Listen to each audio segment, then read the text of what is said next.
tok urgan. Qayerdan tok urgan degan savolga javob aytishdiki, ana удивитель. Buxoro tumanida joylashgan xususiy maktabgacha ta'lim tashkilotlaridan birida 1,5 yoshli bolakayni tok urib o'ldirdi. Bu xabar ijtimoiy tarmoqlarda ommalashdi va biz voqeaga oydinlik kiritish uchun voqea joyiga yetib keldik. Maktabgacha ta'lim tashkiloti eshiklariga qulf solingan. Demak, muassasa faoliyat yuritmaydi deya endi qaytmoqchi edik ham vafot etgan bolakayning ammasini uchratdik. Biz bog'chaga kelyapmiz. Ertalab bola sog'lom. Keyin kechga soat 5:30 atrofi edi. Bolachani olishga kelyapti onasi. Bola yo'q deyishyapti. Qayerda bola? Go'rbanisa bor.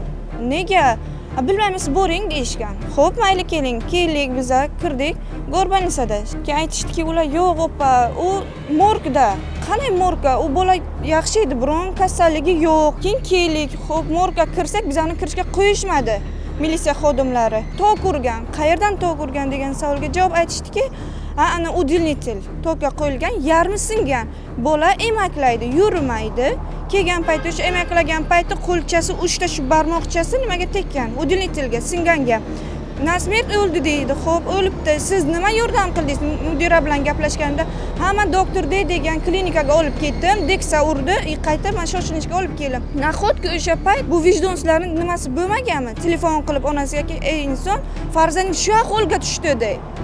Biz bu ahvoldan o'zi ota-onasi shokda.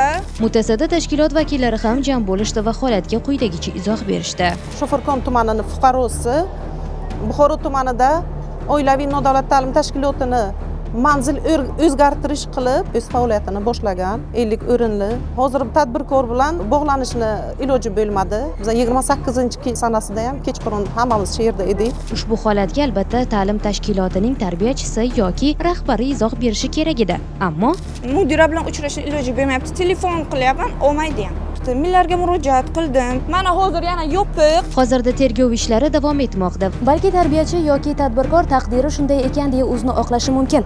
Lekin yodingizdan chiqarmang, oilasi, ota-onasi ishonib farzandini sizga kuni bo'yi topshirar ekan, uning nafaqat tarbiyasi, balki sog'lig'i uchun ham siz birdek javobgarsiz. Biz marhumning ota-onasi va yaqinlariga sabr tilaymiz.